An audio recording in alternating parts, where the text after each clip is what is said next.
Nous avons pensé ce webinaire en 3 temps. J'arriverai sur le déroulé par la suite, mais le webinaire sera rythmé par les sessions questions-réponses. Donc, n'hésitez surtout pas à inscrire dans le chat de ce webinaire Teams vos différentes questions. Nous nous chargerons de les relever et de les présenter aux intervenants qui se feront un plaisir d'y répondre. Les intervenants, justement, nous aurons l'occasion d'un petit mot d'introduction de la présidente de la Cleantech Valley, Isabelle Martin. Également, nous aurons le plaisir d'écouter François Fargier, responsable du contrôle de la concession territoire d'énergie du Gard, Samuel Chattard, directeur général des services territoire d'énergie du Gard, qui vont faire un focus sur les collectivités. Par la suite, nous aurons Christophe Mordefroy, manager commercial, partenariat et C2E Méditerranée chez EDF Commerce. Et également, pour conclure, nous aurons un témoignage industriel avec François Cisterne, responsable de équipe et ingénierie de procédés informatiques industriels IP2I sur le site Sanofi à Ramon, qui est également un membre fondateur de la Cleantech Valley. Donc le sommaire, comme je l'ai dit, un petit mot d'introduction, contexte général des C2E pour démarrer le webinaire. Ensuite, voilà, on fera un focus sur le C2E à destination des collectivités. Par la suite, les C2E à destination des entreprises. Et enfin, comme je viens de vous le dire, un témoignage industriel sur comment aborder la question du traitement des C2E. Et nous conclurons par une session questions-réponses si les questions n'ont pas pu être posées au préalable à l'issue de chaque intervention. Isabelle, je te propose quelques mots d'introduction. Oui. Donc, bonjour à tous. Merci pour votre présence. Merci aux animateurs et aux présentateurs pour ce webinaire qui est essentiel. Je vais peut-être pas représenter la Cleantech parce que je vous connais peut-être pas tous, mais vous devez effectivement resituer la Cleantech. Pour vous dire que ce webinaire qui concerne les certificats d'énergie, en fait, s'inscrit complètement dans la raison d'être de la Cleantech Valley, puisqu'on accompagne la transition écologique des territoires, des entreprises. Ça s'insère complètement aussi dans le contrat de territoire d'industrie que nous portons et que nous animons pour, encore une fois, les territoires et les entreprises. C'est un sujet important puisque les certificats d'économie énergie, c'est un domaine qui est, c'est un domaine et un moyen vaste pour faire et travailler sur tout ce qui est économie énergie, mais aussi pour réfléchir sur les moyens dont on pourrait disposer. Alors, je sais que c'est certainement un sujet que vous avez peut-être déjà évoqué, que vous connaissez, mais c'est l'occasion, ce webinaire est vraiment l'occasion, notamment par la présence des animateurs, de poser toutes vos questions. La Cleantech Valley, de toute façon, se tiendra aussi à votre disposition si vous souhaitez approfondir des sujets. Encore une fois, ce sont des sujets, tout ce qui est économie, énergie et transition écologique, que nous regardons de façon très approfondie au sein de la Cleantech Valley, que ce soit par le contrat de territoire d'industrie, mais aussi de manière générale par tous les accompagnements que l'on fait au sein des entreprises.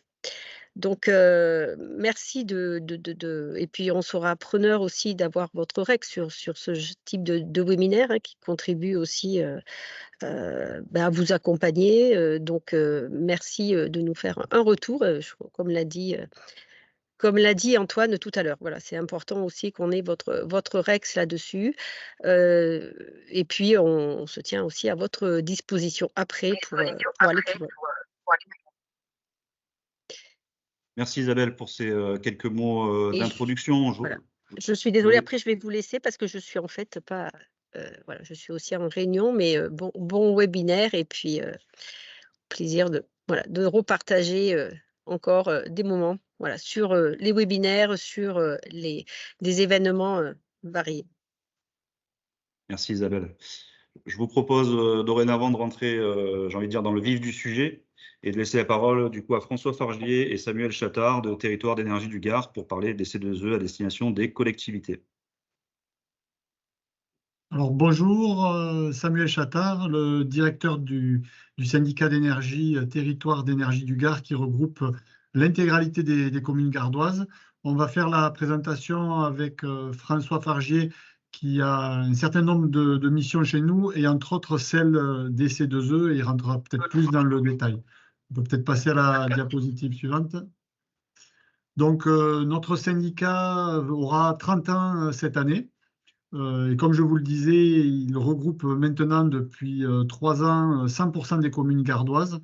Et on intervient essentiellement sur des missions d'électricité, d'éclairage public et autour de la transition énergétique, ce qui aujourd'hui nous fait basculer dans une autre palette de missions.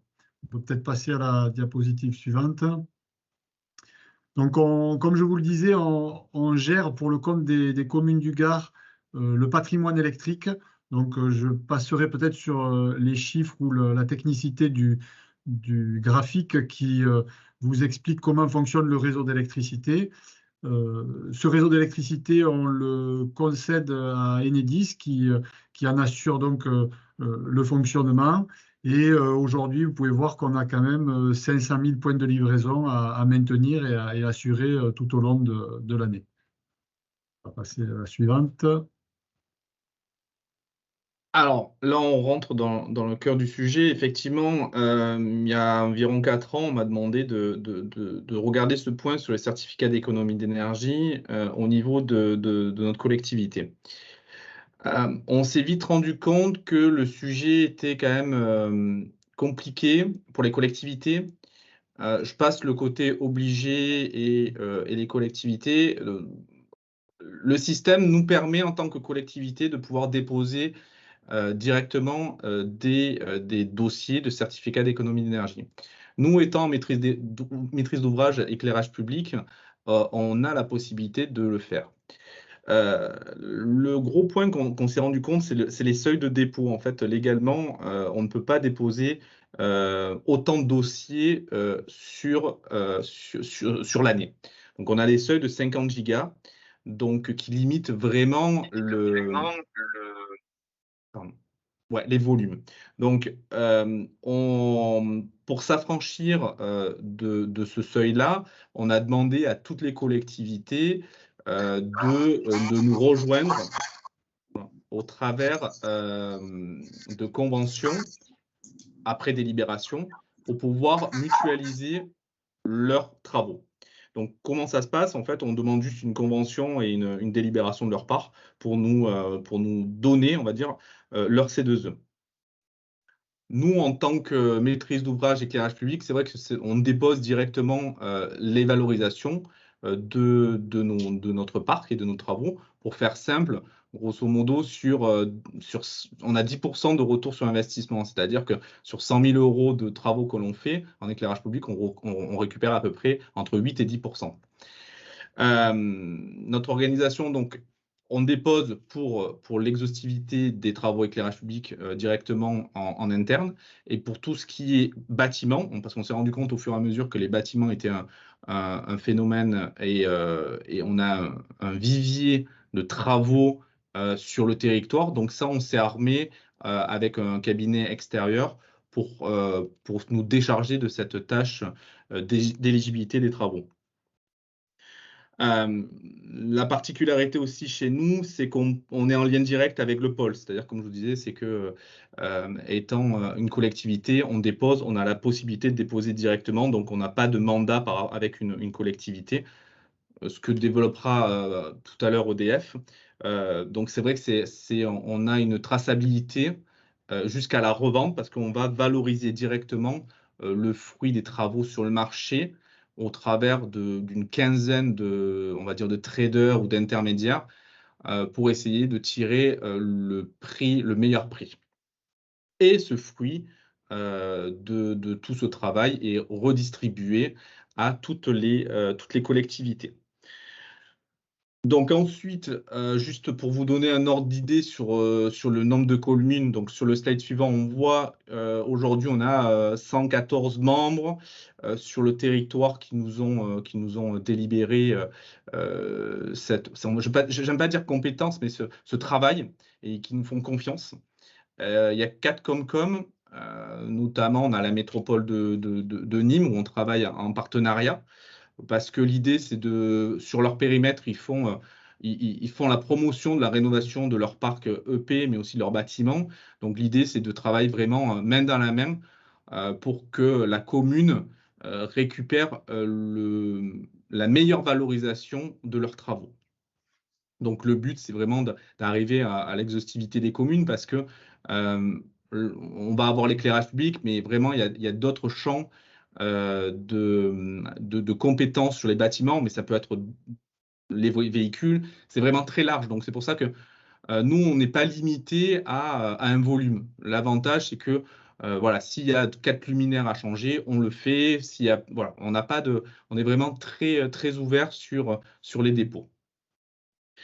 Donc ça, c'est une organisation mutualisée au niveau du syndicat. Donc nous, le directeur, le président a voulu vraiment porter chez nous cet accompagnement qui est quand même un peu compliqué pour les collectivités. Bon, après, moi, je donne toujours l'exemple de l'isolation à 1 euro. Comme ça parle directement. Voilà, les communes, même si c'est minime, s'ils gagnent 1000 ou 2000 euros sur les opérations, c'est toujours un bonus. Et elles sont toujours contentes de recevoir un virement sur ces montants-là. Donc c'est vrai qu'on essaye de fédérer au maximum au travers de nos réunions toutes les collectivités du Gard, mais on ne s'arrête pas là parce que on a des volumes, mais pour être encore plus flexible, on a développé un système de mutualisation au niveau de notre entente, donc Occitanie. D'où le slide suivant où on explique qu'en fait, on a une organisation au sein de l'Occitanie qui nous permettent de nous affranchir de certaines contraintes des fameux 50 gigas de dépôt annuel et qui nous permettent de déposer en général 3 dépôts par an et surtout de faire du volume. C'est-à-dire que personnellement, le syndicat a déposé des dossiers pour Carcassonne, par exemple, puisqu'ils font partie de notre entente. Donc, on a aujourd'hui 5 syndicats où on dépose ensemble nos volumes et le dépôt de nos volumes donne une visibilité auprès du pôle, donc du pôle national qui contrôle ces dossiers, mais aussi auprès de nos intermédiaires quand on valorise nos volumes. Et ce système il n'y a pas beaucoup de ce système en France. Et en fait, c'est assez vertueux parce qu'on se rend compte qu'il y a des syndicats qui commencent à venir avec nous. On a la région Occitanie qui va délibérer également pour entrer dans ce système. Et c'est assez libre. Voilà, c'est assez libre. Et donc, l'entente, Samuel va préciser ce que l'entente. Oui, donc l'entente, aujourd'hui, on est les 13 syndicats de l'Occitanie regroupés dans une entente dont la présidence est gérée par les Pyrénées-Orientales pour les 2 prochaines années. Et donc là, on est sur le regroupement des syndicats. Aujourd'hui, on est 5 syndicats, comme le disait François, sur la compétence C2E, parce qu'il y a d'autres syndicats qui se sont agglomérés aussi sur d'autres morceaux de l'Occitanie. Et on va tendre possiblement à encore plus se regrouper pour avoir un effet volume, comme disait François, et peser le maximum pour négocier le meilleur tarif de revente des C2E. Donc là, c'est le cadre global. Après, ce qui est intéressant, c'est voir des chiffres. Donc, le tableau suivant, je vous ai fait un peu une synthèse de l'activité, on va dire, 2023. Donc, on parle de fiche C2E. Donc, c'est-à-dire que vous avez un panel qui est défini par arrêté d'actions de rénovation énergétique. Alors, vous allez avoir des rénovations qui seront un peu plus, on va dire, qui seront plus valorisées, notamment voilà, l'isolation. Nous, on est sur l'éclairage public, mais on commence à aller sur d'autres fiches bâtiments. C'est pour ça que j'ai essayé de les référencer sur le côté. On a traité 152 opérations. Alors, effectivement, c'était 140 sur la rénovation extérieure, donc l'éclairage public, parce que forcément, aujourd'hui, on a des gros plans d'investissement, notamment nous, sur le syndicat, sur nos communes en maîtrise d'ouvrage, mais aussi sur des demandes de subventions. Donc, on demande aux collectivités d'également délibérer sur les C2E. Et ça, pour eux, en plus, c'est un bonus parce qu'il y a un volume de subvention qui est réglementaire, mais la prime C2E est en sus. Donc forcément, la commune se dit, bon, ben, pourquoi pas prendre une petite somme complémentaire. Donc aujourd'hui, voilà, ces fiches bâtiments sont minimes, mais ont vocation à évoluer dans le temps. Donc aujourd'hui, en 2023, on a valorisé pour 430 000 €, donc que sur le territoire gardois, donc ça fait 50 gigas, plus de 50 gigas.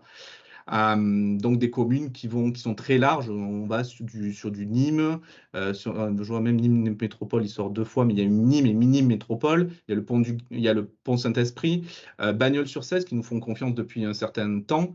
Donc toutes ces communes, on a récupéré leurs kilowatts et après on les a valorisés à un certain prix. Bon, après, le prix, là, il est plus ou moins moyenné parce qu'il est vraiment variable en fonction de nos dépôts. Donc, par contre, effectivement, comme disait Samuel, le volume joue sur le prix et aussi le moment donné. Donc, nous, on a cette latitude de pouvoir déposer quand on le souhaite et aussi le valoriser quand on souhaite. Voilà, ça, c'est le gros point. Donc, sur des chiffres, donc sur le slide suivant, on voit notre répartition sur l'ensemble de notre entente. Donc, on voit les évolutions et puis les demandes aussi qui sont beaucoup plus importantes et la familiarisation des collectivités sur le sujet. Donc, c'est vrai que on est à plus de 100 gigas aujourd'hui déposés en 2023. Donc, par exemple, le CIDEL qui est rentré il y a très peu de temps, le 66, commence aussi à communiquer sur le sujet. Voilà, on commence à monter sur, je ne vais pas dire l'industrialisation du process, mais presque, et donc de la compréhension des collectivités. Aujourd'hui, le bâtiment, l'éclairage public, le bâtiment commence à faire 12 gigas et le transport aussi, c'est des variables.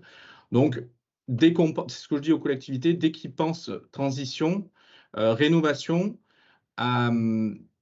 typiquement, il faut qu'ils viennent vers nous. Nous, on les oriente soit vers nous, soit sur le cabinet qui nous permet vraiment de voir l'éligibilité. Je donne un autre exemple. La semaine dernière, j'étais au SDIS.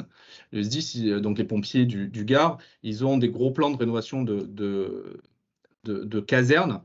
Et quand je leur ai parlé de ce système-là, alors personnellement, ils connaissaient le principe d'isolation, mais par contre, ils n'étaient pas au courant qu'on pouvait leur valoriser.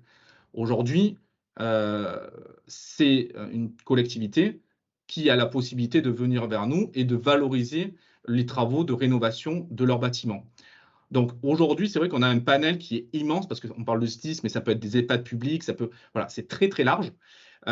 Mais le but, c'est voilà, de faire parler de ce système-là. Donc le SDIS, forcément, à la fin de la réunion, était très contente sur des gains possibles de leur bâtiment. Ensuite, comment on procède sur la démarche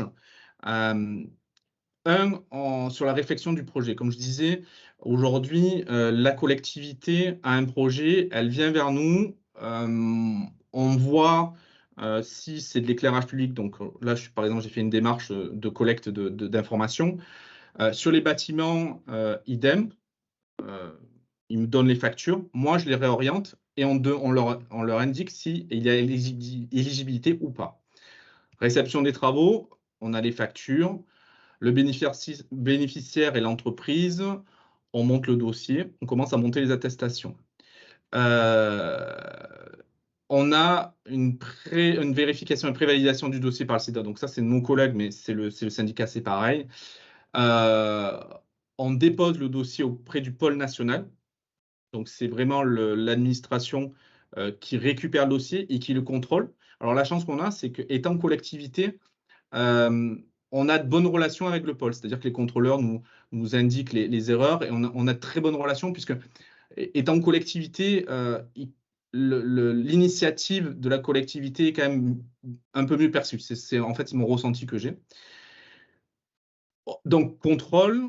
On fait les allers-retours en cas de problématique. Donc, ils sont de plus en plus pointilleux. Hein. C'est pour ça que moi, je vois EDF ou d'autres, pas partenaires, mais d'autres entreprises qui travaillent sur le sujet sont très pointilleux sur les dossiers. Et effectivement, nous, on le voit au niveau du contrôle.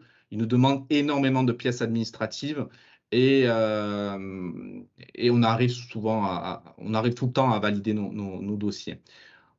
Après, on fait la vente de nos C2E. Donc, on fait une sorte d'appel d'offres sur nos différents traders.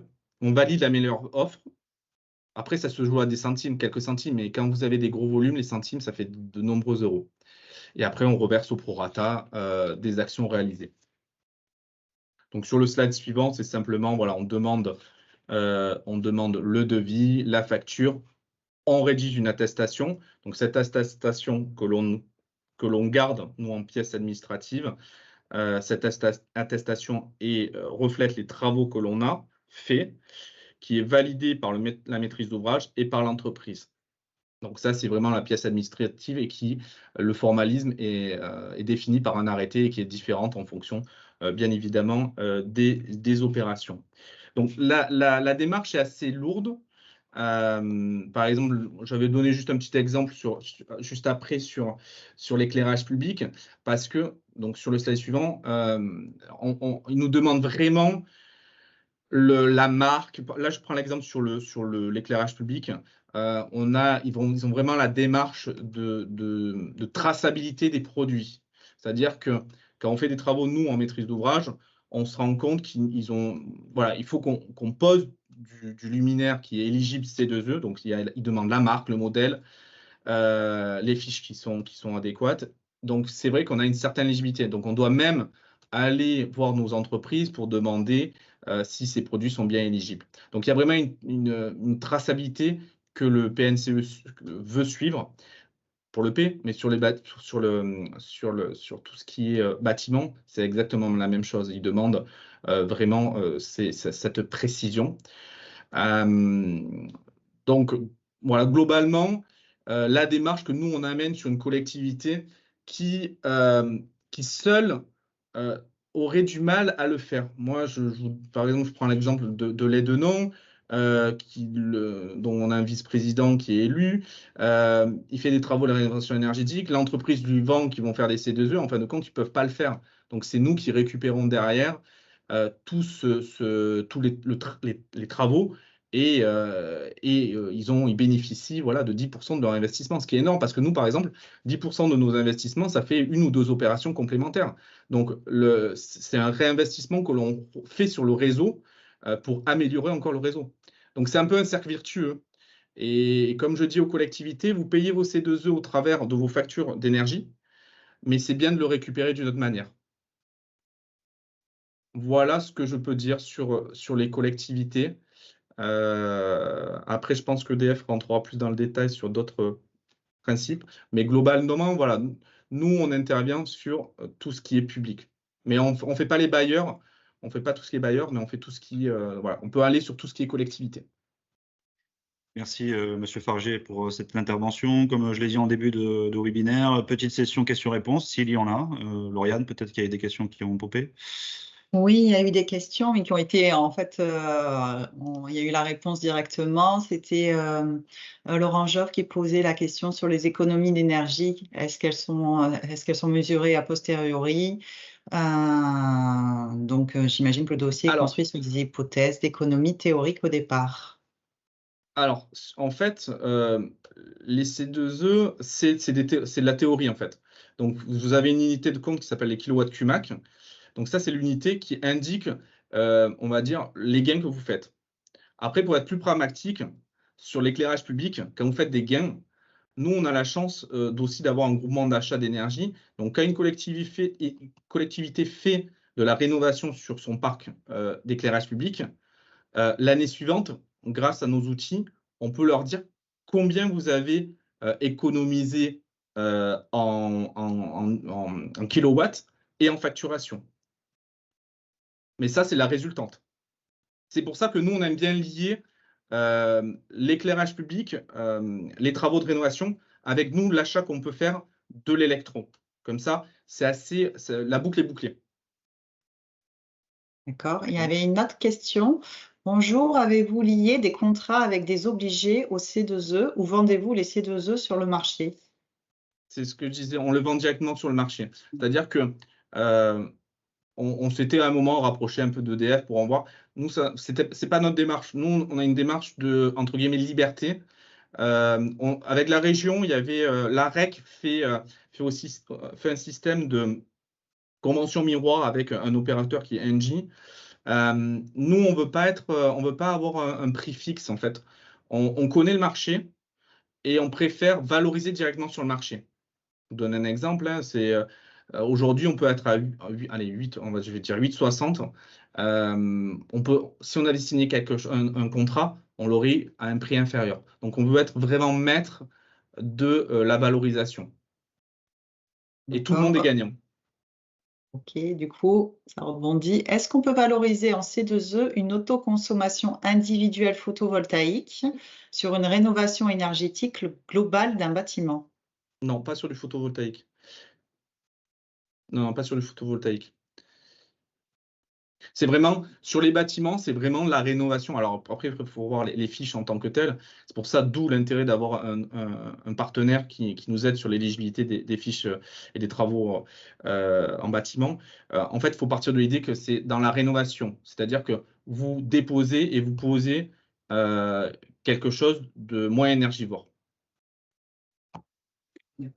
Très bien. Je crois qu'on n'a plus de questions, Lauriane? Non, on n'a plus de questions, c'est bon. Okay. Si d'autres questions concernant les collectivités vous viennent, ouais, n'hésitez pas à les garder, et, soit vous parlerez directement. En fait, une autre il y a question. juste une petite une autre question. Je comprends que les matériels installés doivent être référencés auprès d'une institution étatique pour que les économies générées soient éligibles. Est-ce que c'est bien ça? Si oui, savez-vous comment s'adresser à cette institution pour faire référencer un produit? Alors, non, c'est pas exactement ça. Alors, nous, par exemple, sur l'éclairage public, les produits qui sont installés, parce que c'est quand même notre maîtrise d'ouvrage, sur l'éclairage public, il n'y a pas de souci. En général, tous les luminaires sont éligibles C2E, puisque commercialement, les entreprises sont obligées de les référencer. Sur l'éclairage public, il n'y a pas trop de sujets. Sur tout ce qui est bâtiment, c'est pas forcément du matériel, c'est surtout la qualité du matériel qui est posé. La performance, oui. La performance, exactement. Très bien. Je vous propose. Il y a des normes à respecter. On pourra en reparler un petit peu à la fin du webinaire si vous le souhaitez, mais effectivement, il y a un catalogue de produits éligibles et on peut tout à fait faire référencer des nouveaux produits qui arrivent sur le marché, qui n'auraient pas été prévus dans le cadre des fiches, mais qui peuvent être intégrés après coup. Voilà, ça arrive. Bon, Geoffroy, vous êtes bien lancé. Je vous propose de continuer. Cette fois-ci, plus un focus sur les entreprises. Merci pour la première présentation qui du coup a fait écho à plein de choses sur le sujet des C2E avec les collectivités, notamment sur l'éclairage. Donc effectivement, c'est un marché qui est important, notamment sur la couronne méditerranéenne. Pour vous expliquer un petit peu, donc moi je suis en charge du partenariat à la fois sur le marché des entreprises, des collectivités, jusqu'aux particuliers. Donc moi, mon rôle, c'est d'animer un réseau de partenaires, d'installateurs, pour promouvoir les économies d'énergie. Si on peut passer au slide suivant, sachant que l'arc méditerranéen, il va de Perpignan à Nice et il monte dans le 0,4 et le 0,5. Donc c'est-à-dire qu'on intervient en fait sur tout le bassin méditerranéen. Les certificats d'économie d'énergie, c'est quoi? Je vais essayer de vous faire un truc un peu les C2E pour ceux qui ne connaissent pas les C2E. Il y a plein de questions qui se posent encore aujourd'hui. Hein. C'est un dispositif qui existe depuis une quinzaine d'années, mais on se pose encore des questions. On a parfois des gens qui font les travaux sans savoir qu'ils ont accès à des aides, donc ce qui est un peu dommage. Est-ce qu'on peut passer au slide suivant, s'il vous plaît? Merci. Donc voilà, les fiches standards, elles tournent autour de 218 aujourd'hui, il y en a peut-être 220, 225, hein, c'est un chiffre qui fluctue, parce que certaines fiches s'arrêtent, d'autres intègrent les économies d'énergie. Il y a 6 secteurs, l'agriculture, le résidentiel, le tertiaire, l'industrie, le réseau, dont on parlait tout à l'heure, hein, tout ce qui est éclairage, c'est du réseau. Et le transport, en fait, c'est tout ce qui est transport intermodal, transport fluvial. Quand on met de la route sur le rail, quand on met sur le fleuve, tout ça, c'est valorisé au travers de certificats d'économie d'énergie. Le slide suivant, en fait, c'est pour vous expliquer le rôle d'EDF dans cette partie d'activité. On est un acteur obligé en tant qu'entre guillemets pollueur on a obligation à faire réaliser des économies d'énergie sur l'ensemble des segments. Alors là, il y a 4 façons de le faire, hein. Il y a la mise en place de travaux d'économie d'énergie, donc ce qu'on fait avec des entreprises, ce qu'on fait avec des collectivités, ce qu'on fait avec des bailleurs sociaux, ce qu'on fait avec des particuliers. Dans un deuxième temps, on peut acheter des C2E sur le marché. Donc ceux qui sont vendus par les collectivités, on peut être amené à les acheter aussi. On met en place en interne sur notre parc immobilier et industriel des travaux d'économie d'énergie. Donc pour être des bons élèves, il faut commencer déjà par soi-même. Et puis on contribue à des programmes de grande ampleur qui sont lancés par les pouvoirs publics. Donc on répond à des appels d'offres et on lance des programmes sur le transport ferroviaire, ça peut être sur l'agriculture, ça peut être donc il y a tout un tas de programmes qui sont estampillés ADEME et tous les organismes de tutelle. L'étape très importante pour nous, c'est le rôle actif et incitatif, hein. Si le devis est signé, c'est foutu, il n'y aura pas de valorisation de C2E, donc on insiste beaucoup là-dessus, hein. On doit être en amont des travaux. Ensuite, on s'occupe de toute la chaîne de valeur, hein, la partie administrative qui est extrêmement chronophage, hein. Les personnes précédentes insistaient beaucoup sur les allers-retours administratifs avec le pôle national C2E. Nous, on est organisé à avoir un double, voire un triple contrôle, ce qui fait que quand le dossier arrive chez soit notre sous-traitant, soit en interne, ils sont entre guillemets validés dans 99% des cas sans aller-retour. Ce qui garantit une fluidité et des délais de réalisation des travaux, je pense, aujourd'hui assez rapide. On est un peu mis à mal aujourd'hui parce que beaucoup de fiches sont soumises à contrôle, hein. Les difficultés qu'on a eues sur l'isolation à 1 euro avec des installateurs pas toujours très sérieux, nous a fait prendre conscience qu'effectivement, au niveau des pouvoirs publics, il fallait contrôler systématiquement tous les travaux. Donc ça, c'est de nature à rallonger un petit peu les délais, puisque maintenant, on ne paye qu'après contrôle. Donc, du coup, ça rallonge un peu les délais de paiement. Mais bon, voilà, c'est pour vous expliquer un petit peu le contexte actuel. Est-ce qu'on peut passer au slide suivant? Parce que je vois que le temps tourne, je ne voudrais pas trop prendre du temps là-dessus. Donc ça, c'est les différentes étapes. J'imagine que les documents seront transmis à l'ensemble des participants. Donc ça vous décrit en fait tout le processus autour des certificats d'économie d'énergie, hein, qu'on soit un obligé comme nous ou une collectivité. On suit exactement le même processus jusqu'au dépôt des dossiers auprès du PNC2E et jusqu'à ce que les C2E soient délivrés. Voilà. On peut passer au slide suivant. Donc, comme le disait la personne tout à l'heure, en fait, les économies, en fait, les fiches sont décrites sur le site du ministère. Donc, je vous ai mis le lien aujourd'hui. C'est réparti en fonction des secteurs. C'est valorisé en kilowattheures cumulés actualisés. Les durées conventionnelles peuvent varier en fonction des fiches et du type de travaux. Les éclairages, c'est 30 ans. Une chaudière, ça va être 15 ans, par exemple. Enfin, vous avez des durées conventionnelles. Moi, j'ai bien aimé l'exercice que font les collectivités de revenir vers ceux qui ont fait les travaux pour leur dire, grâce vos travaux, vous avez réalisé cette année tant d'économies. Vous aviez 100 000 kWh de consommation en 2022, vous en avez vu 80 000.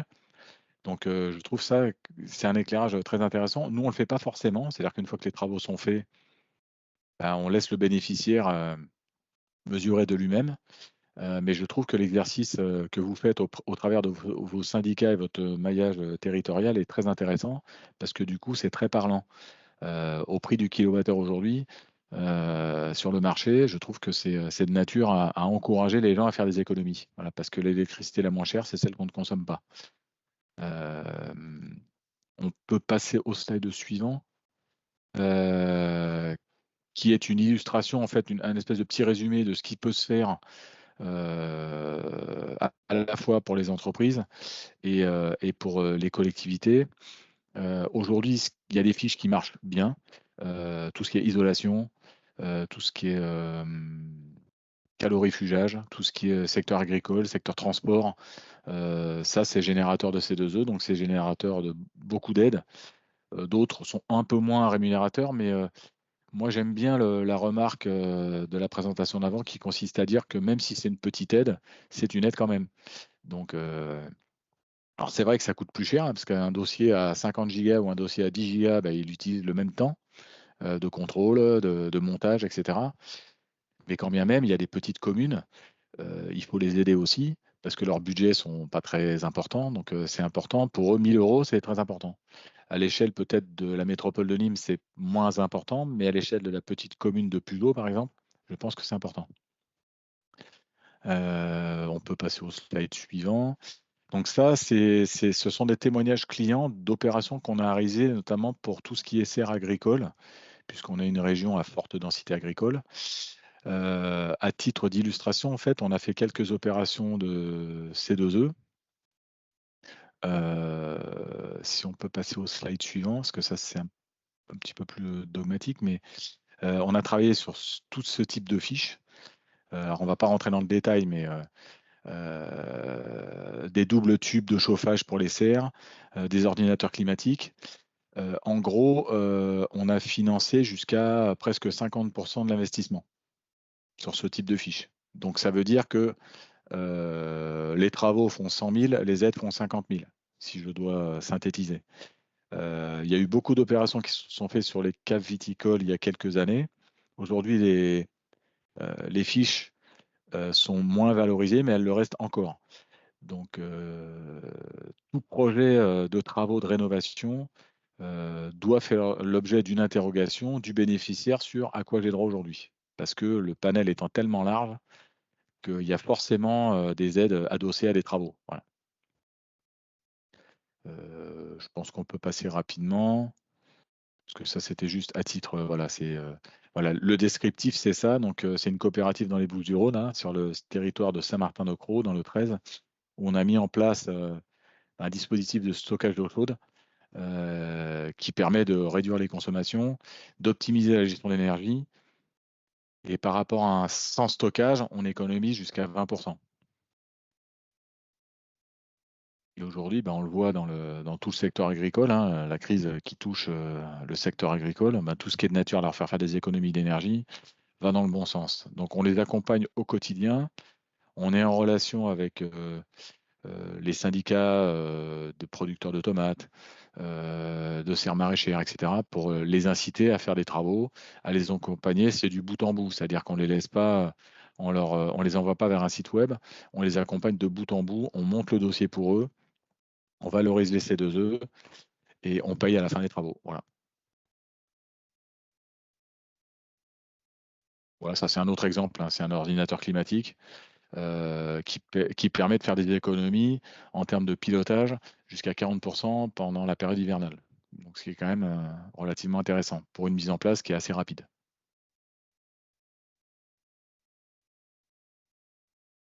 Très bien, merci. Ouais. Merci voilà, à l'issue de ce séminaire, je suis à votre disposition. Peut-être ajouter mon adresse mail. Et puis ce sera. Moi, je suis à votre disposition, à la fois les collectivités, à la fois les entreprises, à la fois les startups. Voilà, toute question qui vous taraude sur le sujet des C2E, n'hésitez surtout pas. Moi, j'ai la chance d'avoir des équipes sur le terrain qui couvrent l'ensemble du territoire, du particulier jusqu'à l'entreprise. Je sais qu'aujourd'hui, les interlocuteurs, ce sont des entreprises, mais à titre particulier, si vous avez des questions, je suis bien entendu à votre disposition. Alors, peut-être rajouter effectivement l'adresse mail de M. Mordefroy dans le canal chat de ce webinaire. On me connaît ça. Il y a une question peut-être qui est en train de popper. Non, c'est juste des remerciements par rapport à l'intervention qui était effectivement très claire. Je vais lui mettre l'adresse. Parfait. Super. Bon, je n'ai pas vu de questions venir, donc on va pouvoir dérouler le webinaire avec un témoignage industriel pour être le plus large possible sur la question des C2E, en laissant la parole à François Cisterne, qui travaille au site Sanofi à Aramon. François, ton micro est... Oui, oui, merci. Merci de me laisser la parole. Donc, moi, je suis François Cisterne. Donc, je travaille sur le site de Sanofi Aramon. Dans mes attributions, il y a la partie gestion des économies d'énergie, donc autrement dit Energy Manager. Donc, nous travaillons ici sur un site qui emploie à peu près 800 personnes et qui a un impact énergétique important.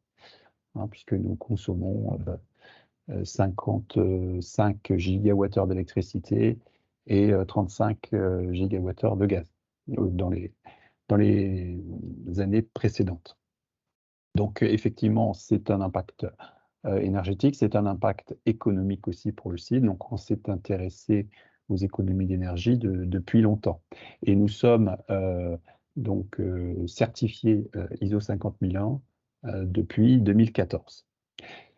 Donc, quand on s'engage vers ce genre de démarche, hein, système de gestion du management de l'énergie, on établit des plans d'action et naturellement, les plans d'action vont vers des travaux et des investissements.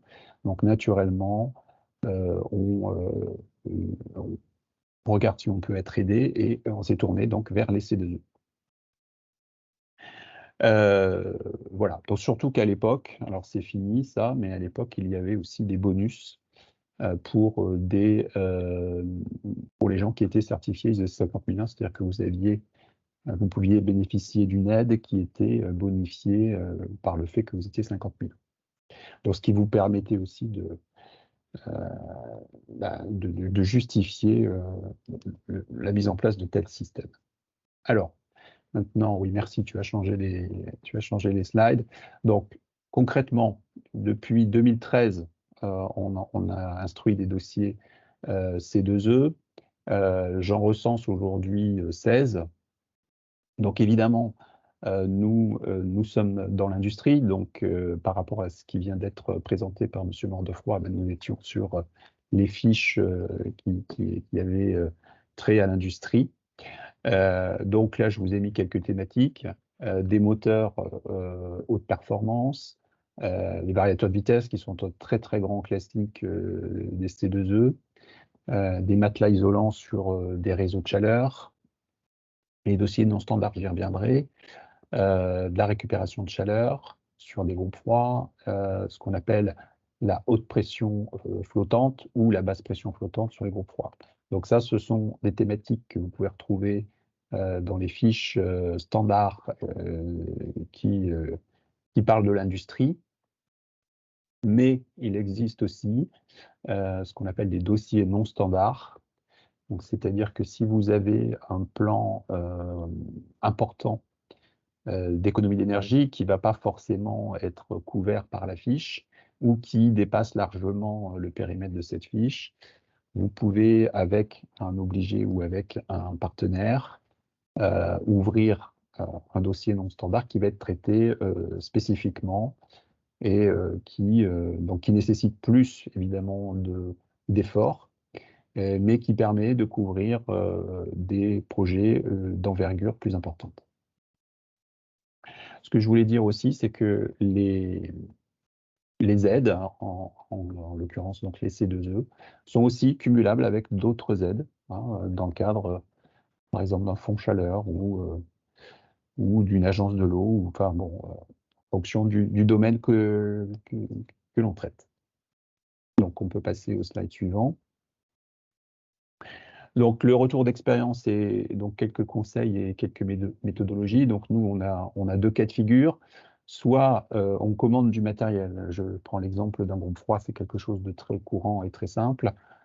Soit on commande le matériel à un fournisseur et ce fournisseur va proposer de traiter le dossier de C2E par lui-même, auquel cas le client n'a pas grand-chose à faire et il va bénéficier en fait d'une remise directe sur le prix d'achat au titre que le fournisseur va instruire lui-même le dossier C2E et va donc récupérer les fonds.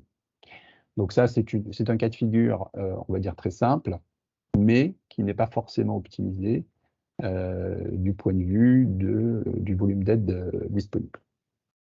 Dans les autres cas, on va travailler, nous en l'occurrence, on a souvent travaillé avec EDF pour instruire ces dossiers. Mais cela dit, ça vous fait un effort, effectivement, de constitution de dossier. Donc, il y a quelque chose qui est très important, ce qu'on appelle les accords commerciaux. Donc, il est très important de signer ces accords commerciaux avant d'avoir commandé le matériel ou avant d'avoir commencé les travaux. C'est dans ces accords commerciaux qu'on va aussi figer le prix du kilowattheure CUMAC qui va donc, bien entendu, vous donner la somme à la fin que vous allez toucher. Pour ce qui est des travaux, il faut faire très attention aussi à bien garder tous les éléments de paiement qui vous seront demandés tout à l'heure. Ça a été mentionné. Ce sont des dossiers qui ne supportent pas les erreurs, donc il faut être très, très rigoureux. Donc, bien avoir toutes les preuves de paiement, bien faire réceptionner les chantiers. Donc, il y a des obligés qui proposent leur propre formulaire. Donc, on fait signer l'entreprise qui a fait les travaux, comme quoi ils les ont fait correctement. Et puis, bien entendu, attention à la concordance des dates pour que le dossier ne soit pas rejeté. Pour ce qui est des dossiers non standards, à ce moment-là, les organismes vont nous demander de prouver que les économies sont faites. C'est la différence avec les fiches standards, où là, il n'y a pas besoin de prouver qu'on a fait les économies. Donc, il faut évidemment, si on veut arriver à la fin et avoir le paiement, il faut prouver que les économies sont effectivement disponibles. Donc, il faut avoir des moyens de comptage, évidemment, et avoir organisé une campagne de mesure. Je voudrais attirer votre attention aussi sur le paiement. Attention, ça peut être long, ça peut être même des fois très long. Donc, le petit désavantage de ces 2E, c'est qu'il faut quand même sortir la totalité de l'investissement pour pouvoir ensuite récupérer des aides, mais qui viendront à terme, une fois que l'investissement sera terminé. Et puis après, nous, là, mais ça c'est de la gestion interne à Sanofi, les sommes, elles peuvent être affectées soit sur les frais de l'entreprise, soit elles peuvent être remises dans le système d'investissement, c'est-à-dire qu'elles vont permettre sur une ligne d'investissement de faire autre chose et donc d'aller vers de nouveaux investissements. Voilà. Donc ça, c'était les 2 slides que j'avais. En conclusion, je voudrais dire que effectivement, les contrôles sont plus réguliers et peut-être plus rigoureux. Là, nous, on a dû recevoir un organisme extérieur qui est venu constater qu'on avait bien installé le matériel récemment. Donc ça, c'est quelque chose qui se fait aussi régulièrement. Et puis, deuxième chose, c'est que les fiches, comme il a été déjà mentionné, elles changent. Elles peuvent être annulées, d'autres peuvent arriver. Donc, quand on a une idée sur une fiche, il ne faut pas trop tarder parce que éventuellement, dans un délai plus ou moins court, elle peut disparaître. C'est un écueil qu'il faut avoir en tête. Voilà, je vous remercie. Pareil, s'il y a des questions, je pourrai y répondre. Merci François pour ton intervention. Alors, on arrive sur la fin du webinaire. C'est le dernier moment, j'ai envie de dire, pour poser vos questions, si vous en avez. Donc, je vais laisser peut-être un peu de temps pour ceux qui auraient des questions sous le coude. N'hésitez pas à les écrire dans le chat ou à lever la main pour prendre la parole directement.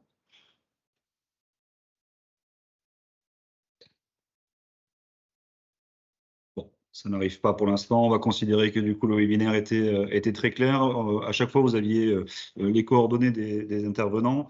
Voilà, je pense qu'ils sont. Il y a une question qui arrive. Est-ce possible de créer des fiches? Question de Jérôme Delorme. Sur mesure. Est-ce que quelqu'un veut prendre la parole pour répondre à cette question? Non, les fiches sont normées. La T2E qui travaille sur le sujet peut influencer aussi le gouvernement sur des fiches, mais les fiches sont toutes normées, définies par arrêté. Donc non, on peut pas jouer sur ces fiches. Autre question, quels sont les autres domaines qui bénéficient du C2E? Qu'est-ce que la personne entend par domaine? C'est pas précisé dans la question pour l'instant. Bah, après, c'est assez large, hein. Il peut y avoir les Ou bâtiments, comme je dis. rénovation. Ouais, La c'est que de la rénovation. rénovation, hein. Rénovation, pardon. Ça y Ouais. est. Hors rénovation. En rénovation, il peut y avoir, par exemple, les voitures, les véhicules électriques. Nous, par exemple, quand on a changé notre flotte de thermique en électrique, on a pu obtenir des C2E. Bon, pas énorme, mais c'est toujours ça à prendre. Après,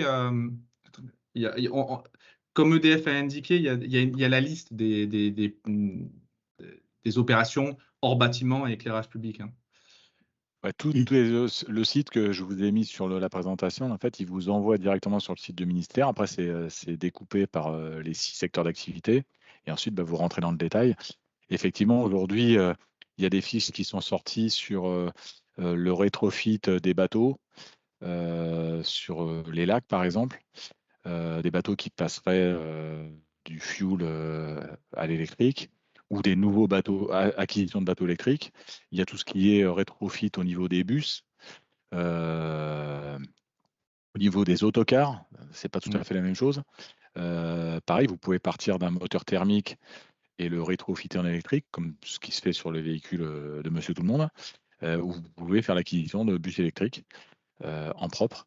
Les aides sont pas énormes, je trouve qu'elles sont pas assez incitatives au regard de la pollution qui diminue drastiquement quand on passe d'un gasoil à un électrique, en termes de particules, etc. Elles sont pas forcément super valorisées, mais elles existent. Peut-être que Jérôme la Delambre, question concernait les fiches non standards. C'était peut-être ça. c'est ça, ouais, la précision que Jérôme Delambre apporte dans sa question, en fait, c'est j'avais compris qu'il y avait des opérations standardisées, mais aussi des opérations spécifiques. Sur ces dernières, quelle est la démarche et quels sont les prérequis? Ah ok, d'accord. Ouais, donc sur les C2E spécifiques, effectivement, il existe des opérations de niche, hein, c'est-à-dire que là, on est vraiment dans l'industrie. On valorise beaucoup tout ce qui est les usines de valorisation des déchets ménagers, tout ce qui est incinération. Donc ça, c'est des fiches spécifiques qui ne sont pas décrites en standardisé. Donc là, on a une équipe nous dédiée recherche et développement en fait qui accompagne le bénéficiaire dans ces travaux dits un peu spécifiques qu'on fait beaucoup dans l'industrie quand même, hein. C'est là où il y a du process, où il y a de l'ingénierie. Et là, c'est pas des trucs standards duplicables. Donc là, le temps de retour, comme le disait le monsieur de Sanofi, là, ça peut être très long. Aujourd'hui, on termine des travaux qui ont été engagés en 2017. Je ne sais pas si vous voyez l'inertie qu'il peut y avoir, hein. Les C2E, par définition, c'est des sucres lents. Il y a peu de sucre rapide. Les éclairages, c'est un bon exemple parce que ça va assez vite, la mise en place, même s'il y a des normes d'équipement respectées et des logiques d'installation avec des degrés à respecter, des choses comme ça. Mais ça va relativement vite, hein. Remplacer les ampoules, c'est pas ce qui est le plus compliqué. Par contre, derrière, vous avez des opérations qui peuvent être un petit peu plus longues et qui peuvent s'étaler dans une usine qui fait de la fabrication et de la conserverie, ça peut faire 2 ans. Entre le moment où le devis est signé et la fin des travaux, il peut se passer 24, 36 mois, hein. Même chez Sanofi, hein, qui est un site industriel, des fois, sur certaines fiches, ça peut être un peu long. Voilà. Oui, nous avons effectivement un dossier spécifique en cours qui a commencé c'était fin 2022 et qui se terminera en 2025. Voilà, donc c'est D'autant tout ça. qu'il y a les preuves d'économie à apporter. C'est-à-dire qu'une fois que les travaux sont finis, il y a toute une campagne de mesures qu'il faudra établir pour prouver qu'on est bien à l'objectif. Et enfin, mais c'est très... Pardon, il y a 2 autres questions. Il y avait une autre question, c'était pouvez-vous nous rappeler le nom du site et où on retrouve les fiches? Je peux y répondre. C'est le ministère de la Transition écologique et solidaire, donc qu'on peut retrouver directement ces informations-là sur les fiches standardisées. Et une autre question, quels sont les seuils en gigawatts CUMAC pour mener une opération spécifique? Je viens du monde de la comptabilité carbone, donc nous observons des potentiels chez nos clients qui sont des PME industrielles, mais je manque de recul sur les prérequis. Je vous recontacterai par ailleurs. Merci pour votre présentation. Alors, il n'y a pas de seuil spécifique hein, enfin, il n'y a pas de seuil minimum normalement sur un C2E spécifique. Maintenant, quand on discute avec les gens de la recherche et développement, il faut que le volume Qmax soit autour de 50 gigas minimum pour que ce soit rentable pour tout le monde, quoi. C'est-à-dire que 50 gigas, ça paraît beaucoup, mais à l'échelle d'un site industriel, au final, on peut y monter assez vite. La contrainte inhérente, ce que disait le monsieur de Sanofi, c'est derrière toute la partie mesure, quoi. Ce qui n'existe pas sur les fiches standards. Par contre, sur les fiches spécifiques, ça oblige il y a un peu de travail derrière, quoi. Mais moi, je reste à votre disposition, à votre écoute hein, sur tous ces sujets, C2E standards, C2E spécifiques. N'hésitez pas. Ça fait partie de toute la mécanique que EDF met en place. Hein. Nous, on n'a pas vocation à acheter sur le marché. Voilà, c'est pas notre modèle. Parce que les fluctuations de marché font que si aujourd'hui on achète à 8,50 €, ça va se répercuter sur la facture des Français, quoi. Parce que le coût du C2E, il est intégré au prix de l'élec. Donc, si on rachète plus cher, on vend aussi l'élec plus cher. Donc, nous, notre objectif, c'est que c'est une opération gagnant-gagnant. Le bénéficiaire fait ses travaux, il s'engage, il est vertueux, il fait des économies, on paye à un prix correct, justement pour avoir le moins d'impact possible sur sa future facture d'électricité. C'est surtout ça l'enjeu des prochaines années. Voilà. Juste 3 points sur les collectivités, c'est comme je vois que c'est midi, juste. Nous, sur les délais, c'est vrai que les délais sont très longs. Nous, on arrive à avoir à peu près 1 an, en fait, entre la date de facture et le reversement de la prime, c'est à peu près 1 an. On essaie d'être le plus réactif. Sur les bâtiments, c'est un poil plus long, mais ça dépasse pas les 1 an et demi. Hein. Donc, c'est vrai qu'on arrive à avoir cette réactivité. Sur les C2E spécifiques, alors nous, on va porter aussi tout ce qui est coup de pouce. On va donner cet élan d'ici 1 an. Donc ça, c'est un élément complémentaire. Ça, on pourra le développer plus tard. Et spécifique, nous, à savoir que nous, la fédération de la FNCCR, chez nous, porte des dossiers spécifiques, notamment actés, notamment sur la rénovation des bâtiments, où là, au travers des C2E, c'est des programmes nationaux de plusieurs millions d'euros qui permettent de financer typiquement des études énergétiques. Justement, on a recruté un économe de flux qui va sur le terrain pour voir les potentiels et nous, on finance la moitié des études pour justement mettre un peu le pied à l'étrier sur les collectivités pour lancer la rénovation. Donc, il y a les études et après, nous, on reprend le relais après sur les travaux au travers des C2E. Et dernier point que je veux aborder, c'est effectivement avec EDF, on n'a pas la même logique. On voulait sur la revente des C2E. Malheureusement, on n'arrive pas à s'entendre. On aimerait bien travailler avec EDF, mais c'est vrai qu'on n'a pas du tout la même logique. Nous, on préfère une valorisation au plus juste, au meilleur prix. Mais après, je comprends parfaitement la logique d'un gros groupe comme EDF qui n'est pas sur le rachat de travaux. Mais après, on s'entend parfaitement sur d'autres sujets. Voilà les 3 points que je voulais terminer. Merci, Monsieur Fargier. Sylvaine, peut-être? Oui, bah écoutez, en tant que vice-présidente de la Cleantech, je tenais à remercier l'ensemble des participants pour cette animation de webinaire. Merci à l'équipe de la Cleantech aussi pour l'avoir organisée. N'hésitez pas, pour ceux qui auraient voulu être présents aujourd'hui mais qui ne l'ont pas pu, alors transférer le lien avec l'enregistrement de ce webinaire. Et bah voilà, merci à tous les participants. On a été jusque 35 au plus haut de la conférence. Et puis, bah dans les prochains rendez-vous, hein, vous savez que côté Cleantech, on jalonne toute l'année de différents événements en présentiel ou en distanciel. Donc, si ça vous intéresse, on vous donne rendez-vous le 9 février prochain à la Cleantech Valley pour une animation autour de la mobilité électrique avec un atelier organisé et animé par l'Aver Occitanie en présence d'un des boostés de la Cleantech eFusion et en présence aussi d'Enedis que je représenterai et de Jean-Pierre Illy pour Territoire d'énergie SMEG qui sera également présent pour cette séquence. Donc, n'hésitez pas à vous inscrire à ce prochain événement. Voilà, je vous mets les informations dans le chat. Merci beaucoup à tous, à très bientôt. Merci, Sylvain. Merci. Merci.